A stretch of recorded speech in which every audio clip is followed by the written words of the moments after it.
Well, hello, ladies and gentlemen. Welcome to the Center for Civil Society's webinar on Jewish philanthropy in troubling times. I'm Jack Fowler. I am a senior fellow at the center. I'm blessed to have three friends here who are experts in the area. Oh, I'm going to call you experts, and you're going to have to be experts within the area of thinking about Jewish charity, thinking about Jewish charity as Americans, and thinking about American Jewish charity in difficult times. In case anyone hasn't seen headlines lately, and we are recording on April 25th, 2024. And this particular podcast webinar, excuse me, will be up on YouTube. So you may be watching it in 2027 for all I know. But this is a week in America where terribly troubling things have been happening at our campuses, and in the wake of other many terrible things happening in recent weeks since October 7th, and frankly before October 7th. So I believe we're in troubling times. But this is a webinar I wanted to host a year ago, and I think the title would have been applicable then also. So let me give my little spiel, and then I'll introduce our experts, and then we'll get to some questions. And for the folks who are here, who are attending, please know there's a little question doohickey somewhere at the bottom of the Zoom thing. And if you'd like to ask a question, type it out, and I'll see it. And if it's a wise question, I will ask it. If it's not a wise question, we will laugh at it. So, my friends, so much charitable giving is influenced deeply by religious tradition, maybe none so more than by Judaism. My own personal desires reflected here at the Center for Civil Society, where we care deeply about consequential philanthropy that sustains this great experiment that is America, and to better understand and appreciate Jewish charitable activity in America, especially its religious and philosophical underpinnings. This is always a welcome topic, one which we had hoped to raise in 2023, but we got sidetracked. And in 2024, it has become one more timely and heightened by the astonishing and blatantly anti-Semitic reactions to the atrocities of October 7th by important individuals and important institutions. Understanding what is special about Jewish philanthropy in America, and how the community of Jewish givers is reacting to the harsh new realities of public hate directed at this ancient faith, hate that also attacks the foundation of American civil society. That is the broad purpose of today's discussion. I think it is not a bad thing that a curious Roman Catholic, myself, who can justly be described as, I think, intensely philo-Semitic, will lead this exploration with three experts to explore Jewish American giving and related contentions. The trio includes Alexandra Rosenberg, who's the senior director. I think you're the executive senior director now, Alexandra. You can give me a promotion if you want, Jack. Of development at Tikva, or the Tikva Fund. Rabbi Rob Thomas, who I'm just going to call a cybersecurity expert and a philanthropist, and a great friend, as is Alexandra. And Sam Richardson, who's my relatively new colleague at AmPhil and a wonderful guy, and he is pinch hitting for our friend Rebecca Sugar, who's something personal came up, and we hope to have Rebecca back, and we'll have Rebecca back on a future podcast. Excuse me, I keep saying podcast, but I mean webinar. I'm too tied up with the Victor Davis Hanson show as podcast. So let me begin the questions here with Rabbi Rob. I don't think it'd be good to have a webinar discussing Jewish philanthropy and not defer immediately to the rabbi. So my dear friend, let's talk about how Jewish tradition embraces and thinks about and teaches charity. And this is your lead in to discuss Maimonides or whatever else you want to talk about, my friend. Thank you. So I'm actually going to back up sort of pre-Maimonides. Okay. There's a concept that's fundamental to Judaism known as tikkun olam, or to heal or repair the world. This is the reason Jews are here. on earth. So if you ever ask the question, why are we here? For Jews, it's tikkun olam, full stop, that's it. With tikkun olam, the mission to heal the world, comes the concept of tzedakah. Tzedakah is often translated, I apologize, I've got a lot of beeping going on here. I'm going to try to silence. It's all right. See if I can do that really quickly. So tzedakah is often translated as charity, but that's not true. That is not the actual translation. Tzedakah comes from the root for justice. So while charity is an act of generosity and a wonderful thing, I see a need, I would like to help that need, I'm going to contribute to that need. Tzedakah is an obligation, born of tikkun olam. We are obligated to help. We are obligated to heal the world. We are obligated to help others. Jewish or not, does not matter. That's an obligation. So when you think about the Maimonides, the 8 levels of Maimonides, I'll go through them quickly, I promise. The highest level is to give a fellow Jew a job, a meaningful job, so that that Jew is self-sufficient. And there's a little bonus in that I'll come back to. The next is to give blindly, where neither the donor nor the recipient know each other. And the reason for that is so that the donor can't hold it over the recipient, and the recipient doesn't feel shame when they see the donor. Right? So this is blind giving. Next, the donor knows the recipient, but the recipient doesn't know the donor. Then the donor doesn't know the recipient, but the recipient knows the donor. Next is to give to the poor directly without being asked. Next is to give to the poor directly after being asked. Next is to give inadequately, but gladly and with a smile.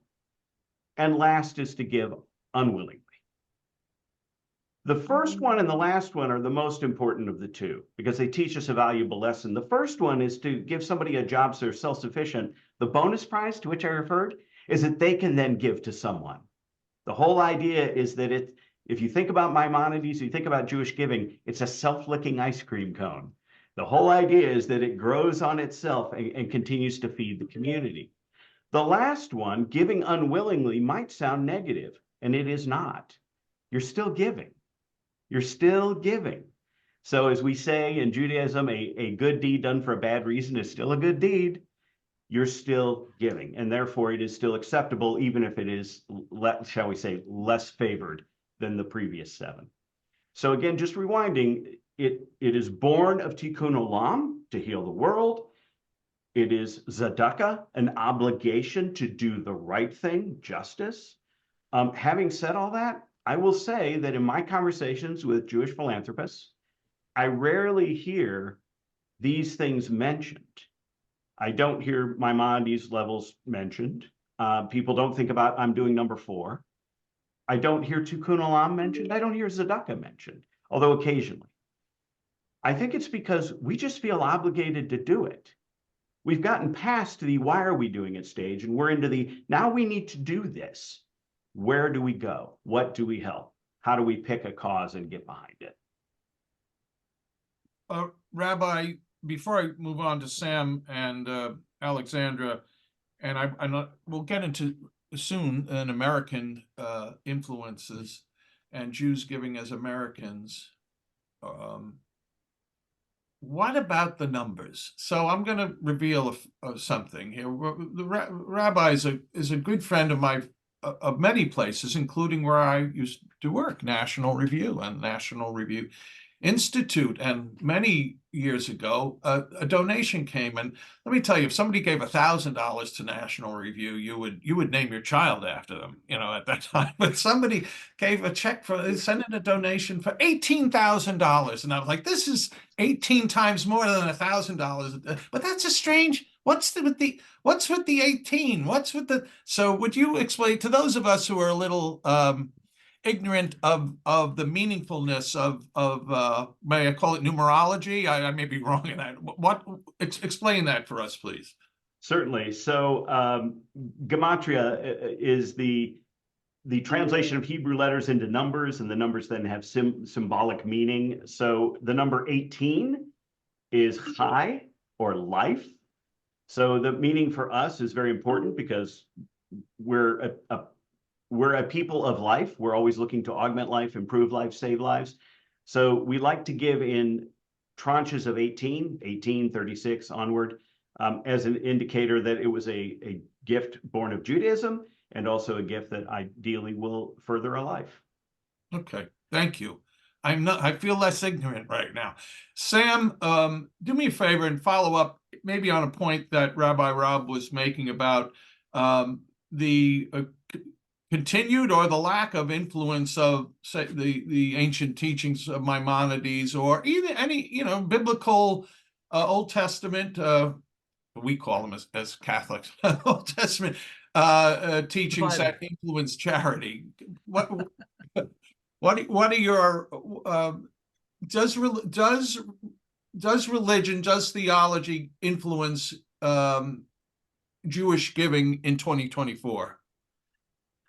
It depends on who you're speaking with and where their thoughts are at that particular time.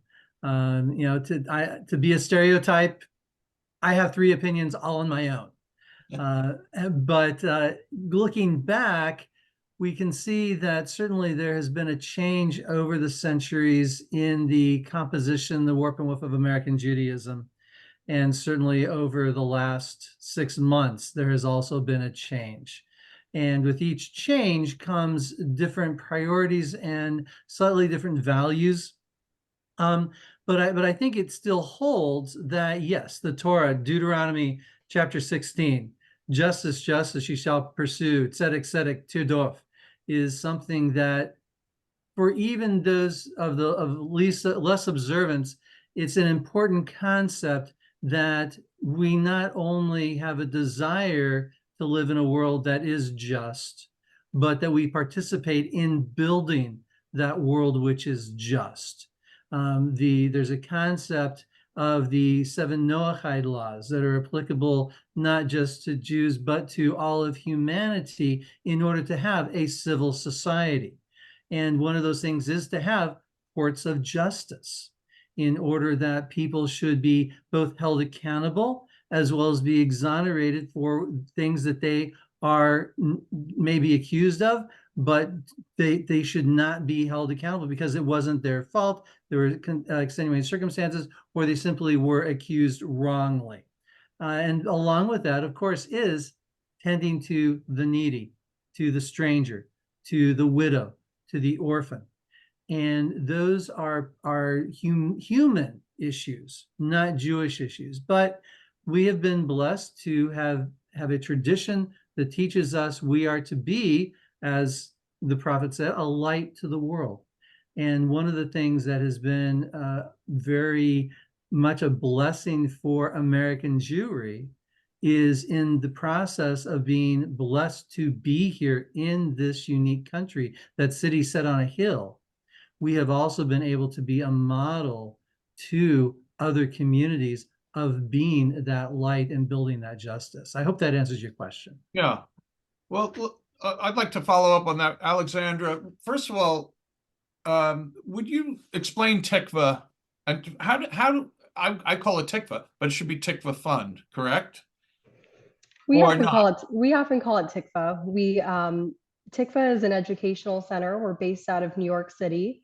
It's a Jewish organization that works with now thousands of young students as early as 5th graders, high school students, college students, young professionals, teachers, day schools.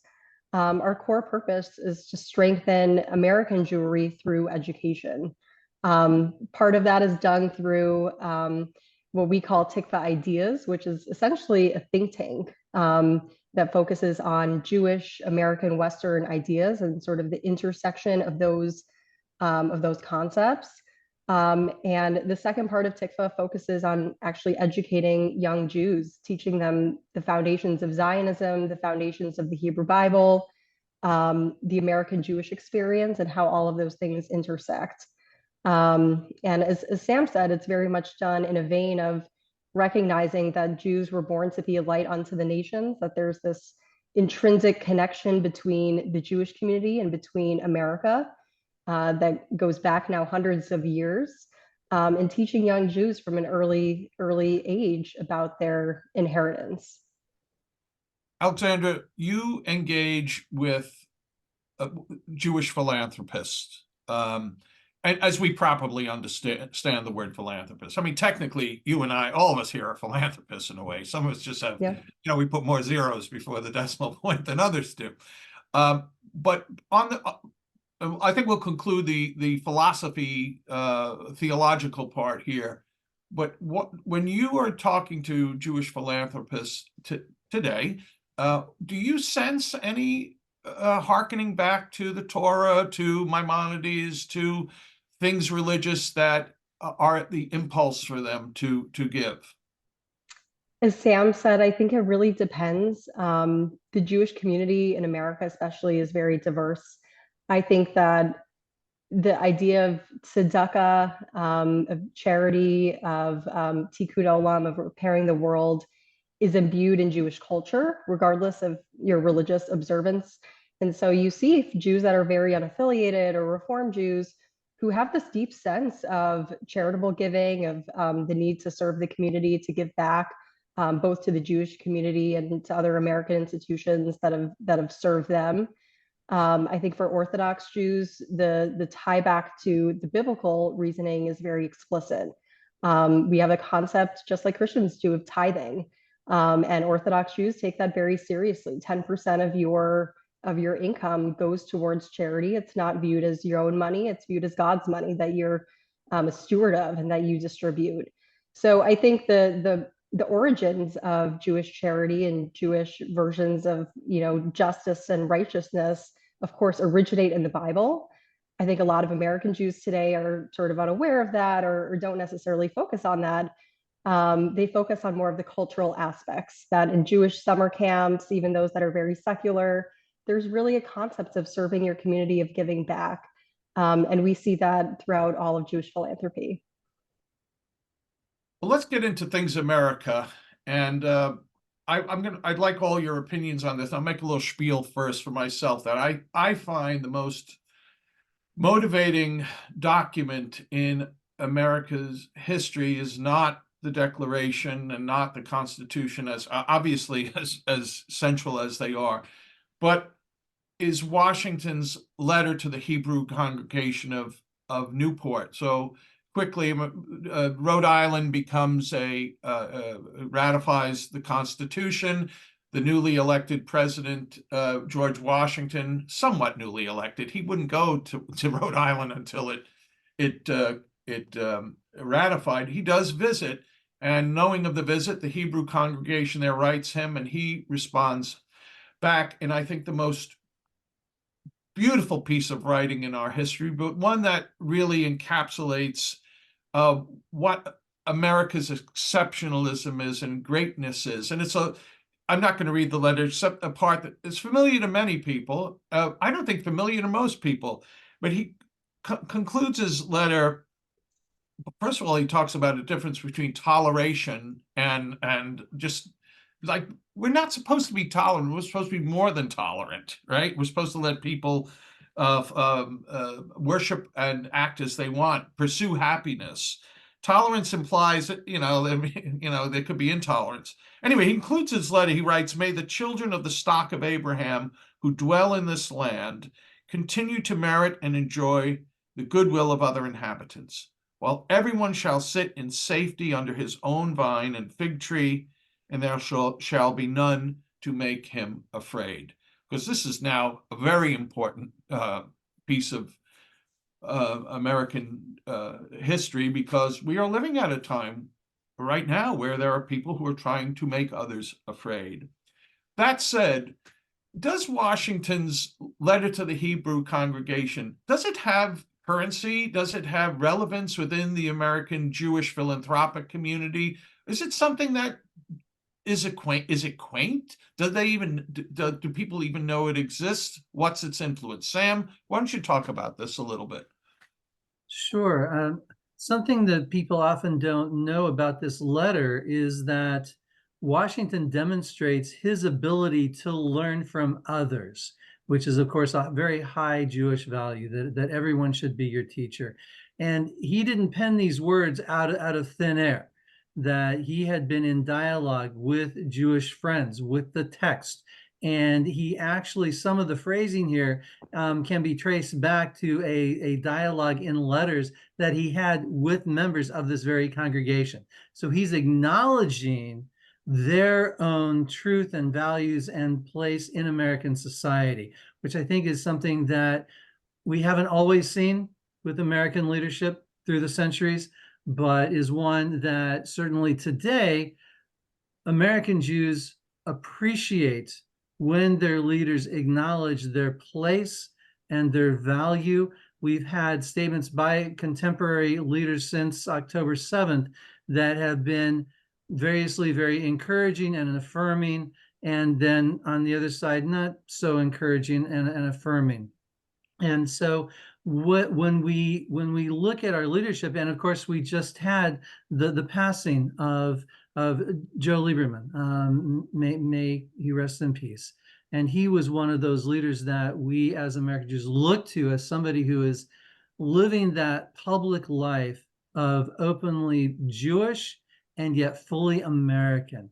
And that is something that I believe American Jews really do strive for in order to be not the the negative anti-Semitic stereotype of dual alliances, but that this country, which was formed by people who knew their Bible and who desired to have a model of what it was like to come into a new promised land. Benjamin Franklin, he wanted the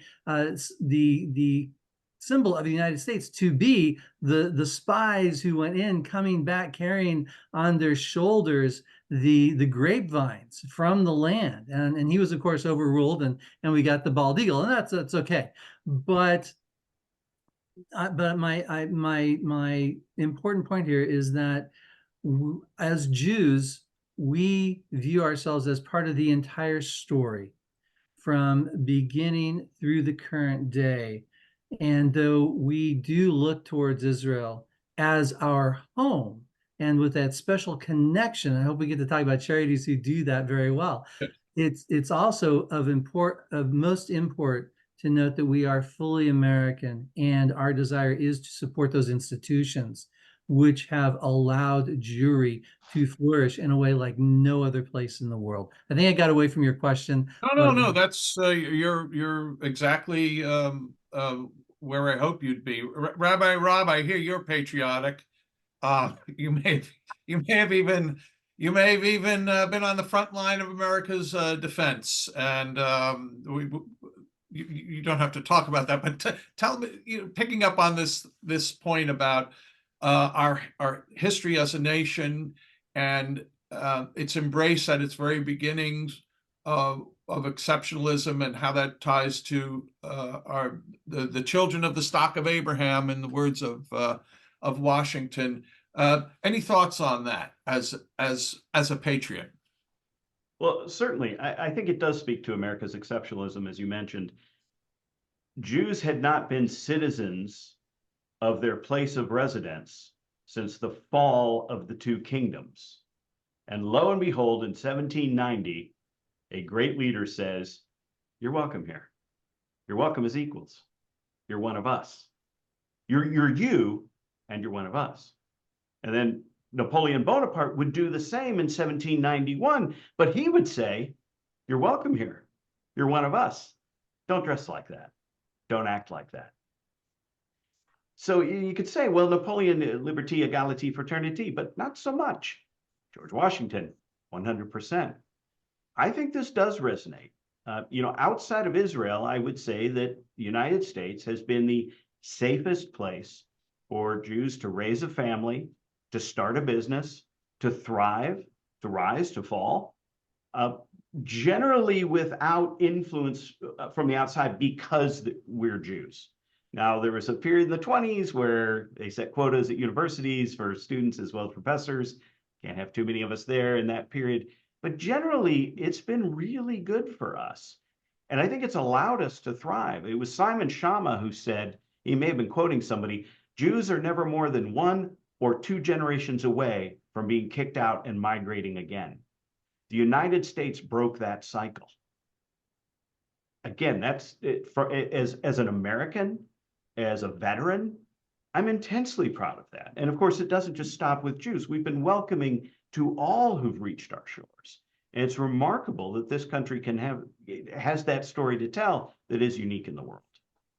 Rob, I'm going to want to get back to you in a few minutes about your own philanthropy, how broad it is, and in particular your action in your hometown where you've gone back to for part of the year to live, and your investment in that town. And I don't mean necessarily financial investment, but your love for where you were born. But before I do that, I want to ask Alexandra a thing or two about Jewish philanthropists. I graduated from Holy Cross, College of the Holy Cross, Jesuit institution in Massachusetts. And it struck me at the time, it was the early 80s, there was some significant gifts from Jacob Hyatt, a member of the Massachusetts Jewish community, and it was very generous in a whole host of programs. And I thought, and then, as Alexandra knows, working at National Review, we were actually in a building in Manhattan that the Stern College was. I have never seen the Seamus O'Malley Center at Yeshiva, but I have seen Jewish philanthropy at Christian colleges and Catholic colleges. So it strikes me that Jewish giving is much more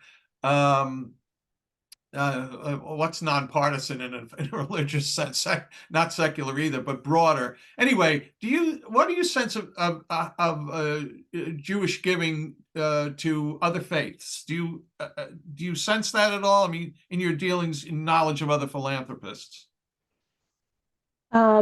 Well, like Rabbi Rob said, I think that there is this deep sense within the Jewish community that America has been this land of opportunity for the Jews. It's been a land that has broken the cycle of persecution and has provided us with real opportunity to climb the ladder, to survive, to thrive.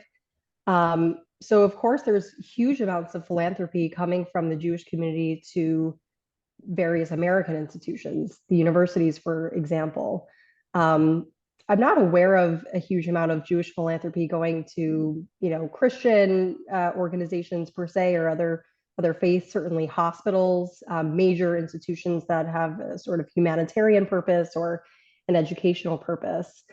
But I do think because Jews were really in a position to give back to America and to many of these elite institutions in particular, right now, post October 7th, there's been this deep sense of betrayal that the very places where we've invested, that have served as these places of great opportunity for the Jews, are now betraying us. And so I do wonder if in light of that, there will be more partnership between the Jewish and Christian community in particular, because I think that Jews are now in a position where we really need our friends, we need our allies. And there's so many Christians across the country that are standing up and recognize that the Jews are under assault, and also the sense that, so goes the Jews, so goes the West, that America, institutions, America as a country depends on Jewish success. And that when the Jews are under attack, it's actually this broader symbol of collapse of civil society. And so I think that actually creates an opportunity now for Jews and Christians to work together in a way maybe they haven't before. But until this time, I'm not sure that there is that deep sense of partnership in an ecumenical way. Ecumenical was the word. Thank you.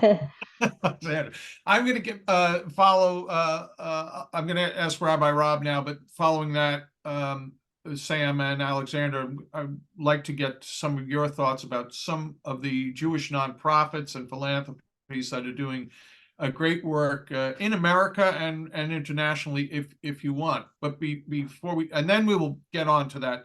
The last, which you just raised, Alexandra, the last part of Washington's letter about none shall make him afraid, and what's the turmoil going on in America now that's directed against Jews.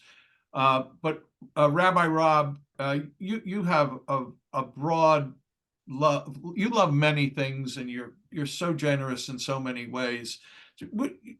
brag on yourself. Feel free, because I think people need some inspiration. But I'm really taken by what you're doing in your hometown of Jacksonville, not Florida, Illinois. I mean, I think it's fair to say you grew up in Illinois. You started after you served your country. You started an important business in Illinois, and then, like a lot of people in America, you got out of Illinois as people are getting out of New York. You and very successfully moved to Florida, but something brought you back to Jacksonville, and you didn't just go for a visit for a weekend with Dad. So would you talk about your philanthropy and what you're doing in Jacksonville? Certainly. So I came back as my dad had a terrible health scare, and he's recovered, thank God. He's doing very well. As he says, he's just too grumpy to die. So he's going to stick around for a while. And as I was driving my wife around town, it's a very small town. It's about 19,000 people. It's a farm town. And I was showing her all the places where I got in trouble as a kid and all those sorts of things. And she's just a classic West Side Chicago Jewish girl, urban all day. And she says, should we buy a house here? I love it here. People wave and they're friendly and I took her to the downtown square. It's a classic American square, small town square, classic buildings from 1800s, all of that. And I said, it's had its day, but then we drive down there and there's all these new boutiques, all these young entrepreneurs just sweating it out, barely breaking even, trying it out. They'd restored the square. They brought some life back. And so we bought a home here and we moved here part-time. And in addition to spending time with Dad, we decided to invest in the community. One of the problems the community had is it didn't have ready access to capital to renovate these buildings from the late 1800s, early 1900s. And that's a significant undertaking. These buildings weren't made to last 50 years, let alone double that and God willing, 4 times that. So we brought the capital in. I went around town and I asked the businesses in town, what are the big challenges? They said there were 2 things. We can't hire young professionals. There's 2 reasons. One, there's no place for them to live. This was arguably true. The second is there's nothing for them to do. And I said, well, that's specious. You get a group of us together, we're going to find a thing to do, right? Any age group, we find a thing to do. My age group, it's mahjong, just so you know. So I said, well, I think I can solve the housing problem because what I can do is restore all these old buildings around the square and put apartments upstairs and attract young professionals. So, you got to make them hip and happening, but it's kind of an urban enclave within a very lovely rural town. And then I knew if I could attract the young professionals, some percentage of them would be entrepreneurial. And they would need 2 things, capital and advice. And when I started my business, I had neither. I really wish I'd had advice. That's okay. I learned lessons. So we also stood up a venture capital fund to fund and advise these young entrepreneurs as they see gaps in the market that I would never recognize. So if you think about it from a philanthropic point of view, it is philanthropy, but the whole idea is that we build something self-sustaining. The first Maimonides law will give these people a start where they build a business. They will then go hire people who become entrepreneurial, and you can see the self-licking ice cream cone coming back. So in a nutshell, that's the premise. And the ultimate goal is that it outlives me. We say, may we live to 120. If I make it to 119, I'm taking the last year off. I want others to take it forward from there. So it has to be something that's sustainable in the economic sense. And I think, we're laying that groundwork now. If I may, any other aspect of your giving that is at the top of your motivation factor? And you don't have to say National Review, but what else is of particular interest to you? Well, National Review is of interest because of the causes it highlights and the way it brings thoughtful discourse and disagreement around those causes, which I absolutely love. Sam already mentioned this, right? The old joke, 2 Jews, 3 opinions, right? I mean, we like debate. That's the kind of the whole point around the Talmud. So I like that they bring that. I will tell you that Lauren and I, my wife, our number 1 cause are always Jewish causes. We American Jews are incredibly generous, outsized generosity in any survey. In 2017, in 2019, and 2022, surveys were conducted, and Jewish giving is off the charts. One of the areas, though, where there is a gap is that we give broadly, which is wonderful, but we don't always give at home. We don't always focus on Jewish causes. So that comes first for Lauren and I. As an example, we built a synagogue down the street from our home in Florida. We named it after her grandfather because they needed that capital infusion to build the synagogue. They had a community to support it once it was built. What they didn't have was that capital. So we're looking for those causes. We also built a synagogue in Ghana. I haven't visited yet, but there it is. Same thing, it's a capital infusion. That has become ever more important since 7 October. And it's not become more important to us because of the attack on Israel, which was odious and barbaric. It has become more important to us because of the appalling reaction to that event. And I will tell you that I have countless Jewish family and friends who have said to us, I never used to give to Jewish causes any more than I would give to anything else. Now I give to Jewish causes exclusively. It has, how long it'll last, I can't say, but it has changed us. Sam, October 7th, bouncing off what Rabbi Rob just said, was there sort of in your experience, and you've worked with several Jewish organizations, nonprofits, you can tell us about that too, Sam, if you want to give us a quick rundown. But do you agree that there sort of was a gap in giving to Jewish organizations? And that said, what organizations do you find are doing terrific work and deserve applause? Sure, thank you for those questions. Yes, having served on a number of congregational boards and committees and local federations and local Jewish organizations, my question, when I moved into a new community, I was following jobs and educational opportunities. I'd move into a new community. They'd ask me to be on the board, and the first thing I would say was, okay, I want to see where the giving is going from this organization. And I would always see a list of community organizations, Christian organizations, and then maybe 2 or 3 Jewish organizations. I'm like, they have plenty of people to give to those organizations. Why aren't we giving back to our own people, our own communities?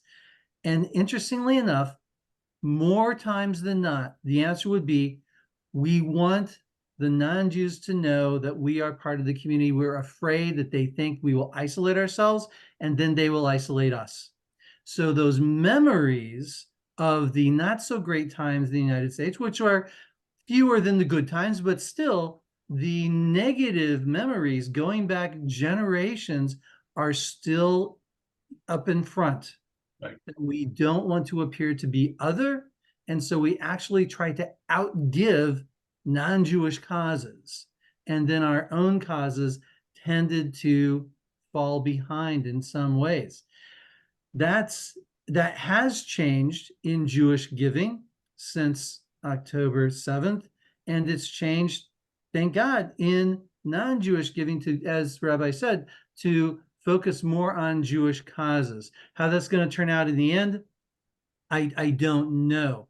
But I do see that, as Rabbi alluded to, all of the Jewish organizations have been thriving, and this goes back to the pandemic, and then to the war in Ukraine, and then to post-October 7th. As people we went into that period of lockdown where we had so many questions and there was so much fear, and Jewish organizations actually stepped up and said, one of the most often repeated commandments in the Bible is do not be afraid. And so we are not going to be afraid. We are going to step forth, and we are going to do the work necessary to maintain community, to maintain family, maintain education. You saw a growth in Jewish education, day schools, even Jewish homeschooling. And there were Christians who were now sending their kids to the open Jewish schools, to the open Jewish camps. And they then said, oh, wow, we really do share values. We share not just a text, but we share a worldview, and we share a love of humanity in this country, and things started to change then the war in Ukraine, and seeing so many Ukrainian Jews needing to leave the country where their families had been for centuries. And where do they go? Well, Israel, Great Britain, the United States, in that order. And there were Christian philanthropists in the United States facilitating much of that movement because of the new relationships they had within their local Jewish community.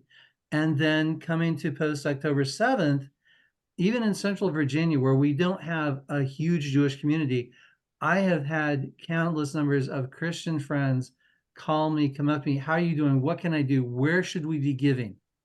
And they have said, I want to give to Israel, but I also want to give to the American community because I know you guys are hurting. And that has been so very encouraging to see that change, that slow development. So God willing, 10 years from now, when we're done with this, there will be more equal distribution of both Jewish and Christian dollars to all of the organizations that are deserving. And real quick, for people who are interested in knowing, I think an important one would be Friends of the IDF. These are it's an American Jewish organization giving specifically to the Israeli Defense Forces in many, many different ways. And they are most Jewish organizations whose money is now has been and is going to Israel, they are waiving all administrative fees for the length of the war. And so that's one thing to look for when you go on a website. You want to give to Israel, whether it's survivors of October 7th, their families, the families who are campaigning to get our hostages returned, people who are providing things for IDF soldiers, things that they actually don't have certain equipment that they need for the job to be done. So when you go on these websites, look and see if the administrative fee is waived or if you can help alleviate that fee yourself. The other would be the United Jewish Federation, that many of our local federations within Jewish communities have sister communities in Israel. And there are sharing programs between communities, and kids can go and spend a few weeks in the summer in Israel. And by token, some of the kids from Israel will come and spend like winter break with families in the United States. It was a great cultural sharing opportunity. One of my old organizations, my old home, the Jewish National Fund, their purpose for existence is to provide funding for the most important of the humanitarian and cultural organizations in Israel. Think of them as United Way for the state of Israel. They collect funds that can be earmarked specifically, again, without an administrative fee, specifically to a nonprofit organization in Israel, or they will ask you, what do you care about? Water? Do you care about farmland? Do you care about trees? What's your thing? And they will make sure they match your particular desire to help Israel grow as a people in a land with a project that they have going on in Israel. And I guess the last one would be Yad Eliezer is a great nonprofit that has an American arm that also is reaching the needy in Israel. They are providing this week Passover supplies to needy families who might not otherwise have a nice Passover. They are taking in young men, young women who may not have a family who, they're coming off their IDF service and they don't want to burden their family with their emotional needs. And Yad Eliezer is actually helping those people get through as something that they've just started doing because other organizations are overwhelmed. It's a different thing. Many of us may remember the Vietnam days or even the days of the Gulf Wars, but it's a different thing when you are leaving your home and within hours you are on the front line. Yeah. And then you are there for days or longer, and you come back and there's a sense of I don't want to be a burden on my family, but where can I go? So you go home, you say hi to Abba and Eva, to mom and dad, and you say, I'm going to go hang out with some friends in Tel Aviv for a while because I need to clear my head. And so those organizations are doing those things as Well, that well. was a bounty there, Sam. I appreciate it.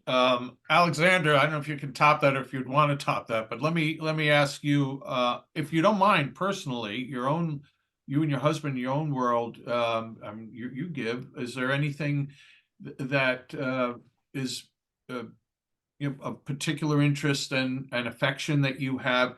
And then with your broad knowledge of the Jewish community and nonprofits outside of Tikva, which is, you should be raising money for Tikva and go ahead and mention it. It's a terrific organization. What other organizations do you find inspiring?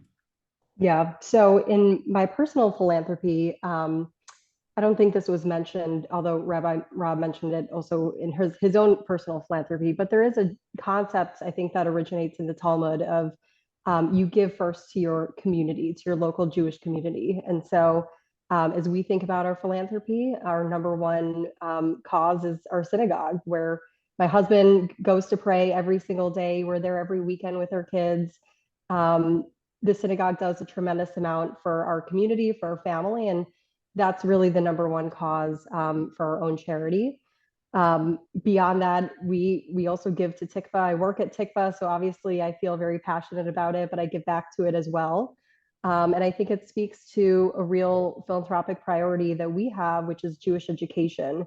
And I think that it's something that was largely overlooked pre-October 7th. There was always a focus on higher education in particular, and we mentioned the precedence of Jews giving back to these elite institutions which had done so much for the Jewish community and individual Jews at a time when they were really looking to climb the ladder.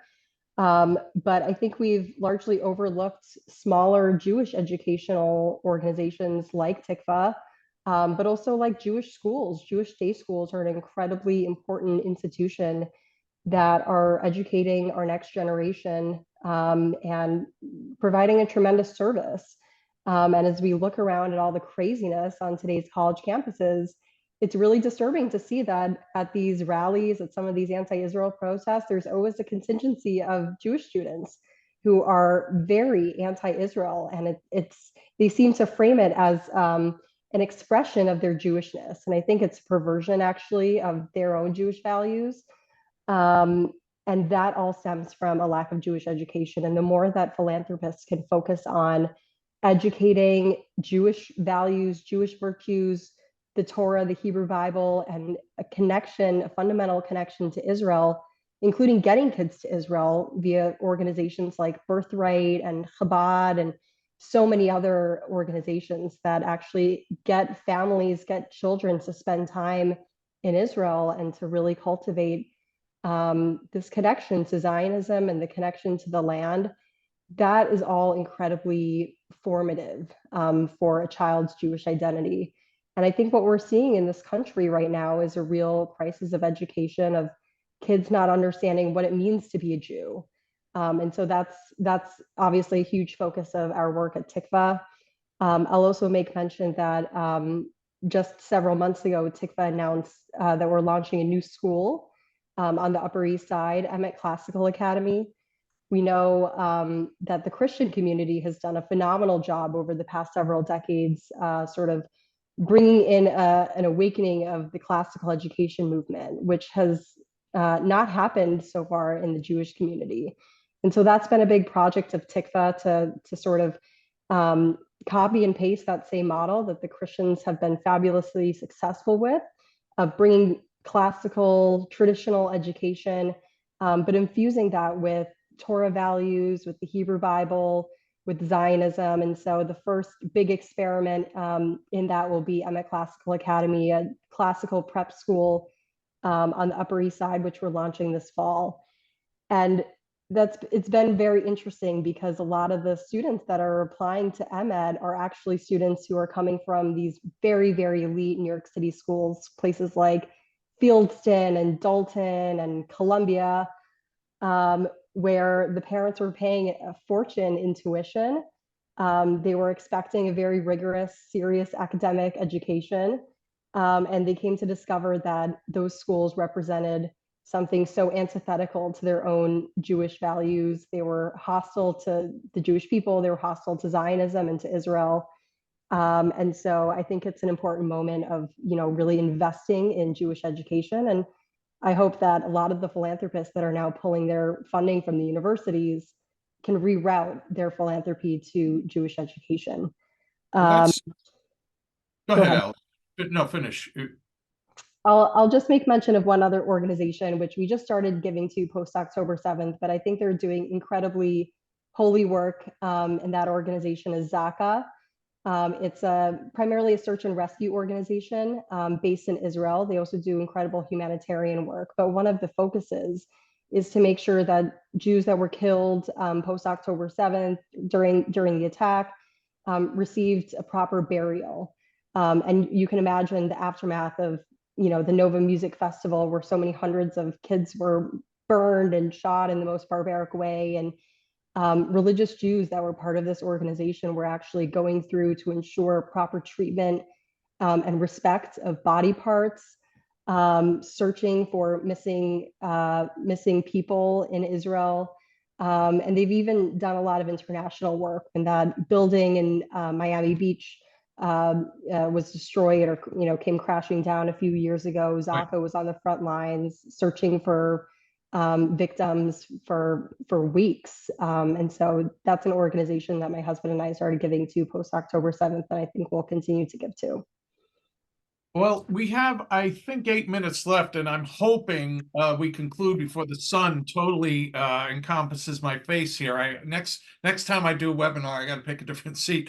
But I think I'd like to end based on the point, Alexander, you talked about some of the philanthropists who are funding the high-end elite colleges and now withdrawing. And I guess this is going to be too much to ask you to all to respond in like 2 minutes. But the premise is, and you take Robert Kraft, who many people know him as the owner of the Patriots, but he just announced yesterday, I believe, that he's a graduate of Columbia University, is withdrawing. He's not going to give any more till things improve. And I guess this, to me, the answer is duh, yes. But is progressivism, which is marching through the academy and owning the academy, hasn't it always had a streak of anti-Semitism that is now, fully in its perverse way flowering? And do you think the philanthropists, was I kind of investing in this 20 years ago? These colleges were just teaching progressivism that someday, like an exploding cigar, was going to explode, and maybe regretting it. What do you think about the role of philanthropy in essentially funding some of this stuff that is now so harmful and so terrible? Rabbi Rob, can I start with you on that? And if I'm wrong on any of this, you just say, Jack, you're wrong. I wish I could say that. Look, I will tell you, so a lot of our family and friends who are Jewish but more aligned with progressivism have said to me repeatedly now, I have no home. Not only was I abandoned in the wake of 7 October, I became hated. Yeah. The very people with whom I marched, the people I know personally. Right. I think progressivism did a very good job of masking the anti-Semitism. Or when it would flare up, say, well, that was just that situation between that person and that person, really wasn't anti-Semitism. You can find countless articles of this. No, it wasn't really anti-Semitism. It was anti-Zionism. There was a misunderstanding. They were misquoted. Look, I'll be honest, I didn't think it was this bad. I didn't think it was as broad, and I didn't think it was as deep. But I think for a lot of folks who were more aligned with progressivism, or were just frankly unaligned in giving to these causes, they're shocked. As we say in the UK, they're gobsmacked They Yeah. just can't believe it. So there is regret. I've heard expressed to me, there is regret. There is some anger, actually in some cases quite a lot of anger. But I will also say that I have not seen anybody succumb to it. I haven't seen anybody just, oh, I give up. There's nothing to be done. They've come to me and said, to whom should I give? That's it. Who should I give to? And they've gone to others too. Right? They're casting about. So I do think there's a shift. And I'll tell you something. To Sam's point, I think all of us are like, well, where is this in 10 years? Sam mentioned something I think is really important. These things stay in the front of our heads. We are a people that can remember back to Sinai.